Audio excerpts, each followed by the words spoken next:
అయితే సార్ నాకిప్పుడు ఒక 2 చెయ్యకూడనివి ఏంటి? ఐఏఎస్‌గా ప్రిపేర్ అయ్యి ఐఏఎస్ కొట్టాలి అంటే 2 లక్షణాలు అవి ఖచ్చితంగా నీలో ఉండకూడదు. ఏంటి? యాహ్! ఒకటేంటంటే ఒక స్టూడెంట్ తనకు తాను ఫస్ట్ నేనేంటో అని తెలుసుకోకపోతే హ్మ్. ఐఏఎస్ అవ్వడం. హ్మ్. హ్మ్. ప్రతి ఒక్క స్టూడెంట్‌కి ఒక బ్రెయిన్ పవర్ ఉంటుంది. హ్మ్. ప్రతి ఒక్క స్టూడెంట్‌కి ఒక సబ్జెక్ట్ ఏమో ఇష్టము, సబ్జెక్ట్ ఇష్టం లేకపోవడం ఉంటుంది. హ్మ్. ప్రతి ఒక్క సబ్జెక్ట్‌కి మెమరీ ఎక్కువ, అది ప్రతి స్టూడెంట్‌కి మెమరీ ఎక్కువ, తక్కువ ఉంటుంది. అవును. ప్రతి ఒక్క స్టూడెంట్‌కి ఆన్సర్ రైటింగ్ హ్మ్. రాయగలిగిన శక్తి ఉండడము, ఉండకపోవడం ఉంటుంది. హ్మ్.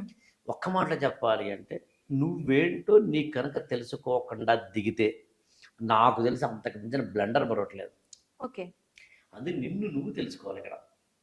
నిన్ను నువ్వు తెలుసుకో హ్మ్. నిన్ను నువ్వు తెలుసుకోవాలి అంటే మళ్ళీ వాళ్ళకేమర్థం అవుతుందనంటే వాట్ ఈస్ మైన్ అంటే తెలుసుకోవటం కూడా అవును.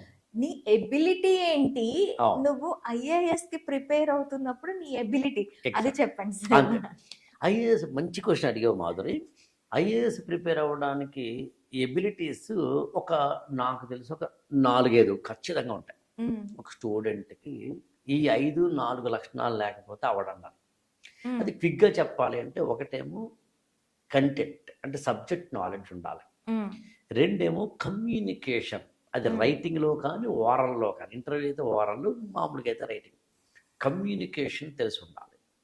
అటు మొదటిది కంటెంట్, రెండవదేమో కమ్యూనికేషన్. కమ్యూనికేషన్, మూడవదేంటి clarity of the concepts. Hmm. అంటే ఒక మామూలు మనకు అర్థం చెప్పాలంటే అట్మాస్ఫియర్, వెదర్, క్లైమేట్ 3 పదాలు. హ్మ్. కానీ మూడిటికి అర్థం ఒకటి కాదు జాగ్రఫీలో. అవును. ఆ కాన్సెప్చువల్ క్లారిటీ అనేది ఉండాలి. హ్మ్. మామూలుగా మనం చిన్నప్పుడు 6థ్ క్లాస్, 7థ్ క్లాసుల్లో మాస్, వెయిట్ అని 2 ఉంటాయి. అవును. ద్రవ్యరాశి, బరువు అంటాం. ఈ రెండిటికి డిఫరెన్స్ ఉంది.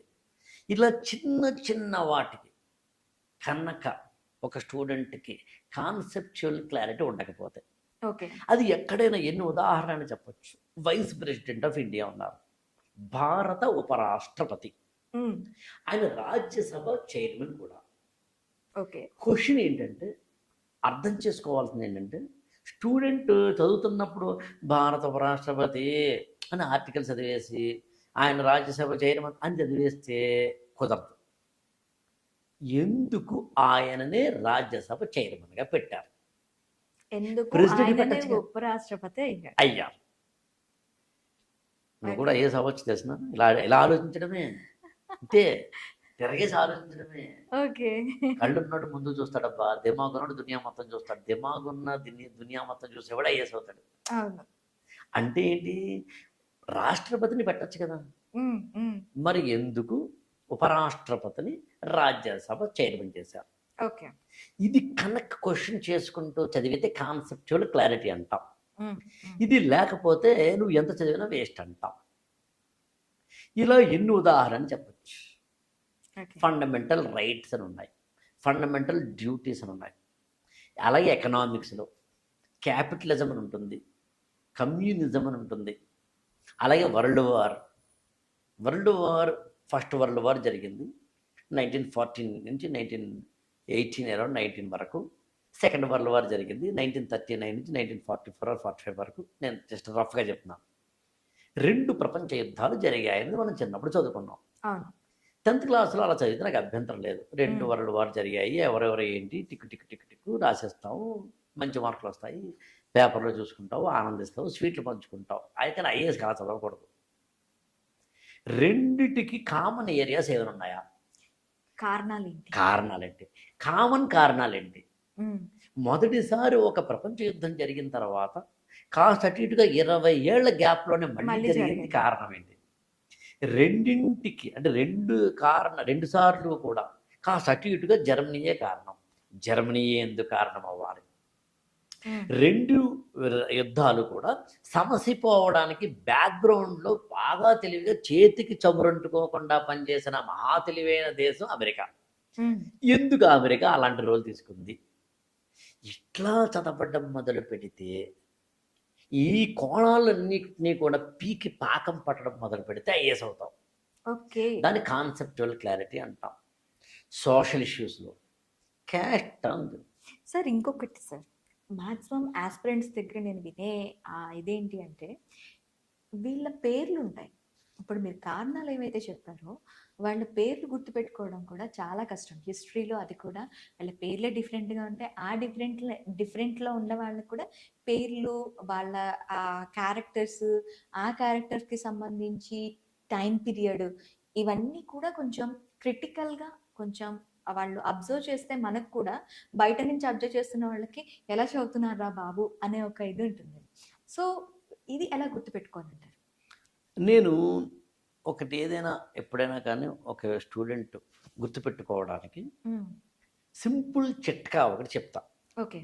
ఏంటంటే అది నువ్వు చదువుతున్నప్పుడు ఎలా చదివావు అనేది మాత్రమే నీ మెమరీకి కారణం. ఓకే. లాజికల్గా చెప్తా. నువ్వు మామూలుగా కూర్చుని పేపర్లు తీసుకుని చదవడం మొదలుపెట్టావు. నువ్వు చదువుతూ ఉన్నప్పుడు చక్కగా హాయిగా చదువుతున్నావు, నాకు అభ్యంతరం లేదు, ఏదో టాపిక్ చదువుతూ వెళ్తున్నావు, బాగుంది, చదువుతూ వెళ్తున్నావు, బాగుంది. ఈలోగా ఫోన్ వచ్చింది, వాట్సాప్ ఓపెన్ చేసావు, ఏదో వాట్సాప్లో చెక్ చేసుకున్నావు, ఎస్ నో ఏదో పెట్టావు, మళ్ళీ పక్కన పెట్టావు, మళ్ళీ సెల్ ఫోన్ పక్కన పెట్టి చదువుకుంటున్నావు. మళ్ళీ ఈలోగా ఫోన్ ఏదో వచ్చింది, మాట్లాడుతున్నావు, చెప్పరా, ఓకే గుడ్, వెరీ గుడ్, అది ఓకే, పక్కన పెట్టావు, పెట్టి మళ్ళీ చదువుతున్నావు. ఇలా చేస్తే నీకు గుర్తుండదమ్మా, అంతే. పెద్దగా ఆలోచించక్కర్లేదు. దీనికోసం మహా పెద్ద పండిత వరేణ్యులందరూ వచ్చేసి నీ మెమొరీకి బ్యా. ఇంకొక స్టెప్, దీనికి ఇంకొక స్టెప్. చదువుతున్నావు, చదువుకుంటూ వెళ్ళిపోతున్నావు. కానీ అలా కాదు. చదువుతున్నప్పుడు ఈ కాన్సెప్ట్ ఏంటి అని ఇది ఒక బుక్ అనుకుంటే ఈ పక్కన పేరాల పక్కన పెన్ తోటి రాయాలి. ఈ మొత్తం ఎసెన్స్ని సింగిల్ లైన్లో, ఎందుకంటే 2 లైన్స్లో మొత్తం ఒక 15 వాక్యాల పేరాని 2 లైన్లో పక్కన రాయాలి. అది కూడా రెడ్డింగ్ పెన్తో రాయాలి, పోనీ గ్రీనింగ్ పెన్తో రాయాలి. ఇదే సేమ్ కలర్ ఉండకూడదు. ఇలా రాసేటప్పుడు నీ బ్రెయిన్ ఏం చేస్తుంది, ఆలోచిస్తుంది. ఓకే. అరే 15 వాక్యాలను 2 వాక్యాలుగా రాయాలి అంటే ఎంత కష్టమా అని బ్రెయిన్ షార్ప్వేర్ అవుతూ ఉంటుంది. Then your brain is getting ఆటోమేటిక్గా ఆ చుట్టూ తిరుగుతూ ఉంటుంది. కాబట్టి అది బ్రెయిన్లో లెక్క. అంటే ఇందాకని చెప్పిన దాంట్లో avoid cell phone or any such distractions. ఇక్కడ ఏంటి, use your little bit of common sense while you are reading any book or whatever. మూడో చెప్తాను, మనం చదివేటప్పుడు ఎంత కాదనుకున్నా ఇది ఒక పేరా అనుకుంటే ఈ పేరాలో అన్నీ ఇంపార్టెంట్ ఉండవు. కీ వర్డ్ ఒకటి ఉంటుంది. రెడ్డింగ్ తోటి ఆ కీ వర్డ్ని నువ్వు బ్లాక్ చేయాలి. అండ్ ఎక్కడైనా ఏదైనా వెరీ ఇంపార్టెంట్ అనుకుంటే వాక్యాన్ని అంతటినీ కూడా బ్లాక్ చేయాలి. ఇప్పుడు ఏమవుతుందో తెలిసిన నీకు, ఇలా తిరిగే చదువుతూ ఉన్నప్పుడు ఆ బ్లాక్స్ ఎక్కడైతే ఉంటాయో అక్కడ నీకు తెలియకుండా నీ బ్రెయిన్ అలా వెళ్తూ ఉంటుంది. ఓకే. నీ బ్రెయిన్ అలా వెళ్తూ ఉన్నప్పుడు నీకు ఆటోమేటిక్గా నీకు తెలియకుండానే నీ బ్రెయిన్ రివైజ్ చేసుకుంటుంది. ఓకే. దాని గురించి ఆ సిచ్యువేషన్ ఏంటి, దానికి కారణాలు ఏంటి, ఇవన్నీ కూడాను మన ఆ 15 లైన్స్ అనేవి మళ్ళీ మనకి జ్ఞప్తికి వస్తాయి. చూసావా నువ్వు ఐఏఎస్ అవ్వచ్చు అని మళ్ళీ చెప్తున్నాను. దీనికి చిన్న ఎగ్జాంపుల్ మన లైఫ్లో చెప్తా. ఓకే. మామూలుగా మన ఇద్దరిని సరదా తీసుకుందాం. ఓ రోజు మన ఇద్దరికి పరిచయం అయింది ఒక టీవీ స్టూడియోలో, ఎవరో పరిచయం చేశారు. మనం మాట్లాడుకుని మీరేంటండి నేనేంటండి అయిపోయాం. తర్వాత మళ్ళీ 5 ఏళ్లకో 6 ఏళ్లకో మాత్రమే కలిసాము అనుకుందాం. నన్ను గుర్తుపెట్టారా అని నేను నువ్వు అడిగావు అనుకుందాం, అంటాం మనం. ఇప్పుడు అలా కాదు. సిచ్యుయేషన్ నెంబర్ 2, ఆ రోజున 5 ఏళ్ల కిందట ఎవరో పరిచయం చేశారు. తర్వాత అనుకోకుండా సూపర్ మార్కెట్లో నేనేమో ఏదో కొనడానికి వచ్చాను, నువ్వు కూడా కొనడానికి వచ్చావు, బాగున్నారా అన్నాను నేను. మళ్ళీ నా బ్రెయిన్ ఏం చేసింది, అప్పటికి 1 month ముందు మాట్లాడిన అమ్మాయితోటి మళ్ళీ మాట్లాడడం వల్ల ఇంకోసారి పిక్చర్ వేసుకుంది. ఈసారి మొన్న ఏంటి మీరేంటి నేనేంటి అని మాట్లాడుకున్నాం, ఈసారి మీదే ఊరు నాదే ఊరు అని మాట్లాడుకుంటూ ఉండొచ్చు. అంటే ఇన్ఫర్మేషన్ పెరిగింది, కన్ఫర్మేషన్ పెరిగింది, ఫిక్సేషన్ పెరిగింది. ఇప్పుడు ఇంకోసారి ఇంకో 1 month తర్వాత ఒక మ్యారేజ్లో, ఆ 1 month తర్వాత ఒక ఏదో ఏదో ఒక ఫంక్షన్లో ఆ 1 మంత్ తర్వాత ఇంకొక టీవీ స్టూడియోలో ఆ 1 మంత్ తర్వాత ఇంకో చోట ఇలా ప్రతి 1 మంత్కో 15 డేస్కో ఎక్కడో ఒక చోట మనం కలుస్తూ ఉంటే ఆటోమేటిక్గా మెమరీలో ఉండిపోతాం. అవును. మన ఇల్లు మన ఊరు గుర్తుండడం కారణం అదే. ఎందుకంటే రోజు వెళ్ళొస్తాం కాబట్టి. అవును.